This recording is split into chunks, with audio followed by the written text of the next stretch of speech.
जो जी प्यार से कहना धन निरंकार जी। इस रूप में सभी सत्संग में जो एक अनमोल वचन आज नोएडा में श्रवण किए सभी ने, और महापुरुषों के भाव ये संदेश देते हुए, चाहे किसी भी जुबान से निकले, वो कोई भी उम्र के पड़ाव या जेंडर से ये शरीर पर आत्मा, तो सभी की इस परमात्मा की अंश और संदेश भी यही कि जीते जी इस परमात्मा को जान के भक्ति में जीवन बिता लो, और इसी जीवन के दौरान फिर ब्रह्म ज्ञान द्वारा ये मुक्ति के भी हकदार बन जाओ। कैसे जीवन को जीने की कला भक्तों ने सिखाई कि हर दिन अपने सहज बना लेंगे अगर हम, तो वाकई ही ये जीवन बिल्कुल एफर्टलेस हो जाएगा। एक मन में फिर वो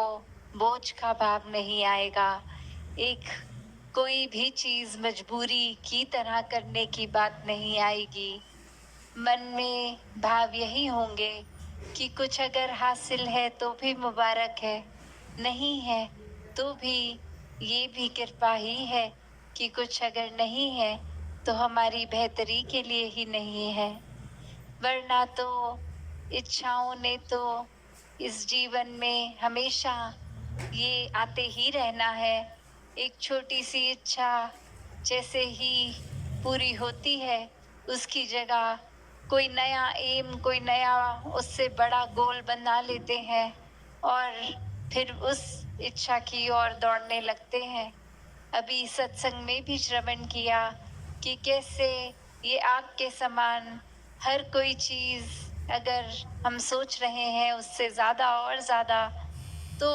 वो इच्छाएं ये लालच का भी रूप ले लेती हैं। फिर ये बात जहन में आती ही नहीं कि ये परमात्मा ने गुजरान मात्र जो दिया, उसके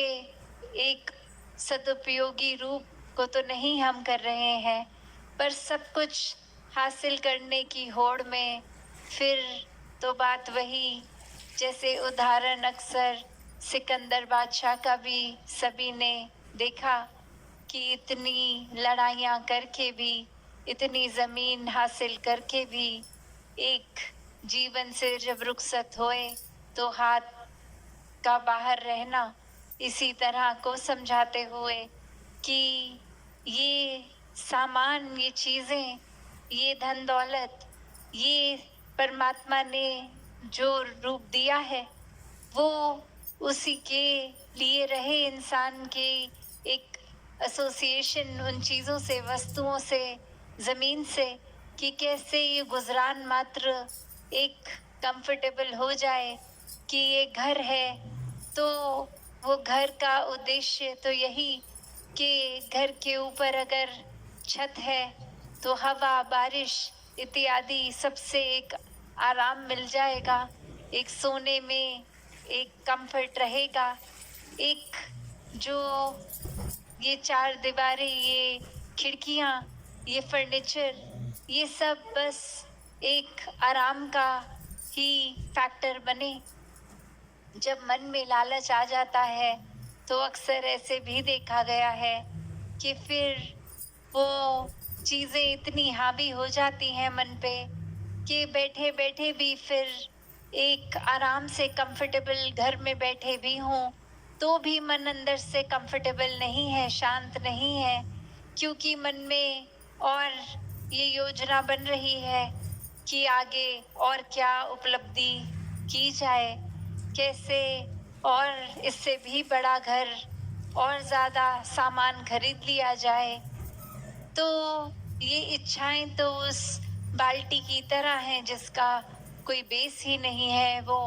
बॉटमलेस बकेट कि जो कुछ डालते जाएंगे वो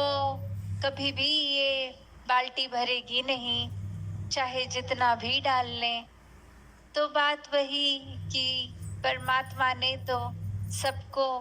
सबकी एक आराम के हिसाब से वस्तुएं दी भी हैं और अंदर मेहनत करने का भी बल बख्शा है कि एक अपने पारिवारिक रूप ये संभाल समाज के एक हिस्से हैं, तो वो आर्थिक कामकाज भी ये करना है। पर कैसे फिर भी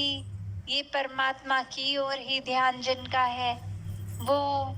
फिर कभी भी अपनी इच्छाओं को एक क्रूर रूप नहीं दे देते हैं। वो इच्छाओं को भी उस तरह चैनलाइज करते हैं कि अगर हमारी ये एक कुछ हासिल है, तो उससे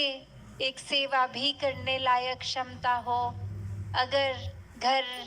है तो खुद भी अगर खा सकते हैं भोजन, तो साथ ही भाव मन में उसी समय ये आता है कि घर और संतों को भी बुलाया जाए और उनको भी फिर उस तरह से खाना परोसा जाए। वही भाव जो मैं भी भूखा ना रहूं, साधु भी भूखा ना जाए, कि कैसे एक भाव यही रहा है कि जो कुछ है उसकी संभाल भी हो जाए और मन में एक लालच रूप नहीं, एक अच्छाइयों की ओर अगर ये इच्छाओं को लेके जाएंगे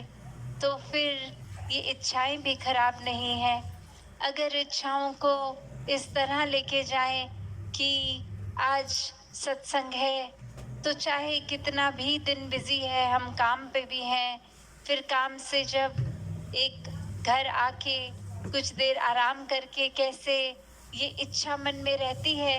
कि चाहे कितनी भी दूर है वो सत्संग जहाँ पे हो रही है उस दिन, फिर भी दौड़ दौड़ के पहुँचे। एक सेवा की इच्छा, एक परमात्मा को जानने की इच्छा कि ये जन्म तो दिया है परमात्मा ने, तो इसको क्यों दिया है, एक असली रूप हमारा क्या है, ये आत्मा और परमात्मा का मेल कैसा हो, किस तरह से हो सकता है, ऐसी बातों की जिज्ञासा इच्छाएं होना कि ये पता लग जाए, ये तो मुबारक इच्छाएं हैं। पर अगर इच्छाएं हमने एक नेगेटिविटी की ओर ही कर दी कि हमारे अंदर ऐसे भाव जन्म ले लें कि आज ये करना है और इसके लिए मुझे झूठ बोलना पड़ेगा, ये हासिल करना है तो किसी को पहले नीचे गिरा देंगे और उसके स्थान पे खुद खड़े हो जाएंगे, ऐसे हम ऊंचे हो जाएंगे। इच्छा ये कि ऐसा मेरे मुताबिक हो जाए, फिर वो एथिकली सही है नहीं है उसकी कोई परवाह नहीं, बस जो अचीव करना है वो करना ही है। तो ऐसी इच्छाएं तो हमेशा से हानि ही पहुंचाती हैं, खुद को भी, हमारे मन को भी, सोच को भी दूषित कर देती हैं और औरों का भी इससे नुकसान ही होता है। वरना तो बात वही कि ये सैटिस्फैक्शन, ये पूर्ति मन में आ जाती है तो वाकई ही फिर तो मन में एक आनंद की ही अवस्था है कि ये परमात्मा का एहसास हर समय का, और इसी एहसास के साथ फिर भाव मन के रहते हैं कि ये अब जो श्वासें हैं उनको पूरी तरह से कैसे जिया जाए। श्वासें एक लिमिटेड ही है, हमारा जीवन ये जीवन के साल तो कुछ ही हैं, उनको कैसे हर दिन एक अच्छी तरह से जिया जाए, हर पल में क्या ऐसी अच्छाइयाँ की जाए। हर पल जिसने भी संतों की सिखलाई को अपना लिया, उन्होंने तो हर पल सिर्फ और सिर्फ एक अच्छाई, जहाँ वो बीज डलता है तो वो पौधा भी प्रफुल्लित होता है, तो खुद भी अपने मन को शांत किया और औरों की भी बेचैनी दूर करने के लिए फिर वो टूल बन सके, एक सहयोग दे सके उस एस्पेक्ट में भी। तो कैसे एक संत बनना किसी लिबास का नाम नहीं, संत बनना कोई पर्टिकुलर दिनचर्या को फॉलो करना नहीं, संत तो हर समय के संत हैं। बस जो बेसिक क्राइटेरिया है वो यही कि पहले इस परमात्मा को जानकर इसकी फिर भक्ति करते हुए स्वयं भी प्यार बन के हर एक को प्यार पहुंचाएं, तो फिर ये भक्त तो हर समय के ही भक्त हैं। फिर वो चाहे कितने भी साधारण दिखने वाले इंसान हो, पर अगर अंदर मूल ये परमात्मा ही है तो फिर वो वाकई ही श्रेष्ठ हैं। फिर वो लिबास चाहे फटे कपड़े ही क्यों ना हो, वो चाहे लिबास फिर ब्रांडेड क्लोथ्स ही क्यों ना हो, ये अवस्था तो मन की है। एक बात अगर की जाए कि कुटिया में भी शबरी जैसे भक्त रहे हैं, तो राजा जनक जैसे भी एक महात्मा महलों में भी वास करते हैं। तो ये धन से भक्ति का तो कोई लेना देना है ही नहीं। ये अमीरी गरीबी से हम भक्त हैं या नहीं निर्भर नहीं करता। भक्त तो वही है जिसने वाकई ही मन में अपनी ये खराब इच्छाओं को एक स्थान नहीं दिया हुआ, बल्कि अच्छे ही इच्छाओं से इस परमात्मा को जानकर परमात्मा को स्थान दिया है। तो कैसे परमात्मा के जो हर समय एक जुड़ाव रखते हैं, वो अपने जीवन में वाकई ही असली मनुष्य बन के जीते हैं। उनके अंदर फिर खुद ब खुद वो सारे गुण आते हैं जो एक मनुष्य की परिभाषा है। चाहे वो दिल में हर एक के लिए करुणा रखें, दिल को इतना विशाल रखें कि बिना भेदभाव समदृष्टि से ही सबको देखें, एक फर्क किसी भी तरह का नफरत का कारण ना बनाते हुए हर एक के प्रति आदर सत्कार प्यार रखते हुए हर एक के लिए अपने मन को समर्पित करते हैं। फिर मन में भाव टॉलरेंस की आती है, वो सहन करने की बात कि हम अपने मन को इतना विशाल बना लेते हैं कि किसी की कोई बात की गई भी अगर कैसी भी हो, वो मन व्याकुल नहीं होता, वो मन में चुभन नहीं होती, वो मन में मायूसी नहीं आती कि किसी के कुछ कहने से हमें ये असर हो गया। तो ऐसी बातों से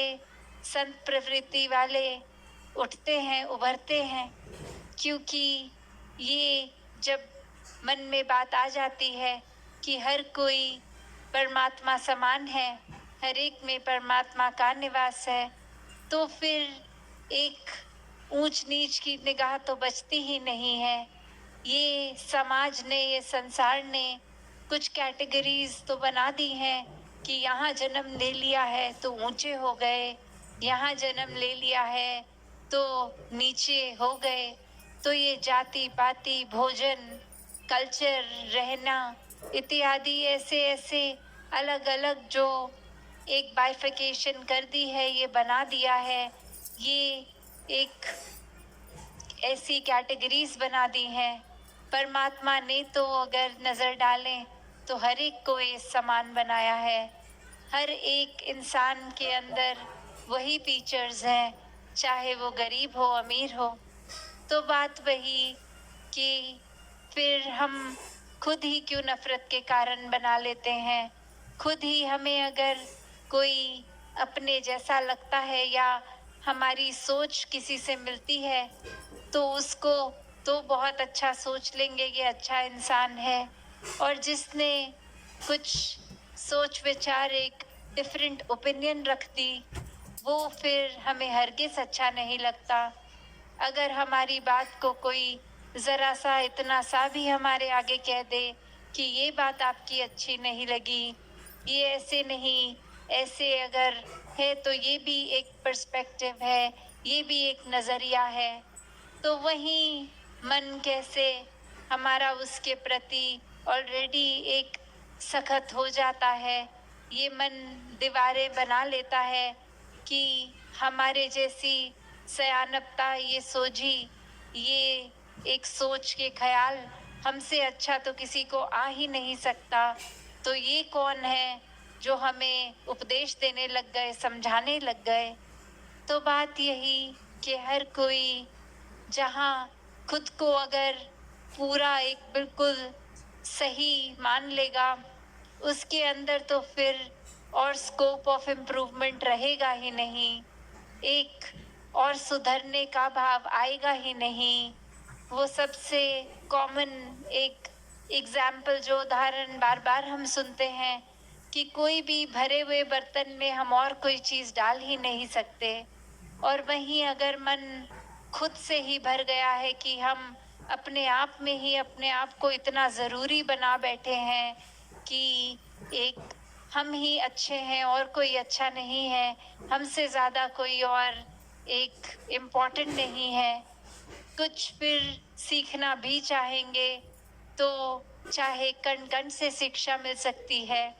एक जीवित अजीवित एक प्रकृति किसी भी तरह की एक चीज़ पे नज़र डालें तो अनेकों गुण अनेकों शिक्षाएं जहाँ मिल सकती हैं, वहाँ अगर हम खुद से ही we are so full of ourselves, तो फिर और कोई जगह कोई स्कोप बचा ही नहीं कि कहीं से भी किसी प्रकार की कोई शिक्षा हम ले सकें। तो जहाँ पे फिर ये सीखना बंद कर दिया इंसान ने, वहाँ फिर ये ग्रोथ, ये एक ऊंचाई तक नहीं जा पाएंगे, ये प्रगति नहीं हो पाएगी। तो हमने जहाँ एक स्टैटिक बन के एक कीचड़ की तरह गंदगी में अपनी जगह रुकना नहीं है, ये तो बहाव से बहते जाना है। वहीं हर चीज़ को अगर अपना दिल दिमाग खुला रख के एक वो मन के अंदर दरवाज़ा बनाएं कि चीज़ों को अंदर आने दें, तो वो अच्छाइयाँ जितनी मन में अंदर आएंगी, हम उतने ही वाकई ही स्पिरिचुअली भी ग्रो करेंगे, इमोशनली, मेंटली, हर तरीके से एक वो फिर माहौल हमारे अंदर बाहर का वाकई ही हमारे फ़ायदे के लिए बनेगा, और हम इस तरह के एक चरित्र के बन जाएंगे, व्यवहार ऐसा बन जाएगा जो हर एक को वाकई ही अच्छी एक भाव पहुंचाकर हर एक तक उनके लिए भी फिर माहौल ऐसा बना देंगे कि ये खुशी का एहसास हर कोई करेगा, हमारे आसपास आके सुकून का एहसास हर कोई करेगा। तो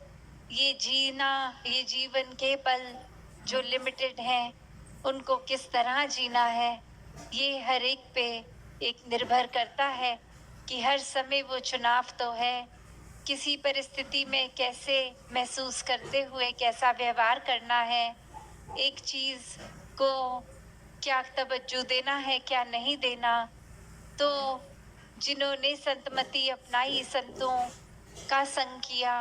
उनके लिए चुनाव बहुत ही स्वाभाविक रूप में आसान हो जाते हैं। फिर ये सोचना भी नहीं पड़ता, कदम अपने आप ही एक सही दिशा की ओर, एक सही सोच की ओर बढ़ जाते हैं। तो ऐसा ही एक जीवन हर किसी के हिस्से आ सकता है, जहाँ पूर्ण संत बन के वाकई ही इस परमात्मा को प्राथमिकता बना के एक असली मनुष्य बनकर हर मानवीय गुणों से युक्त होके अपने जीवन को जीते जाएं। ये परमात्मा देखकर अंग संग और कैसे फिर भक्ति जब की जाए तो वाकई ही सिर्फ प्रेम में चूर चूर होके वो एक रिश्ता परमात्मा से बनाया जाए। तो हर कोई ऐसे प्रेमा भक्ति करते चले जाएं। साथ संगत जी, धन्यवाद।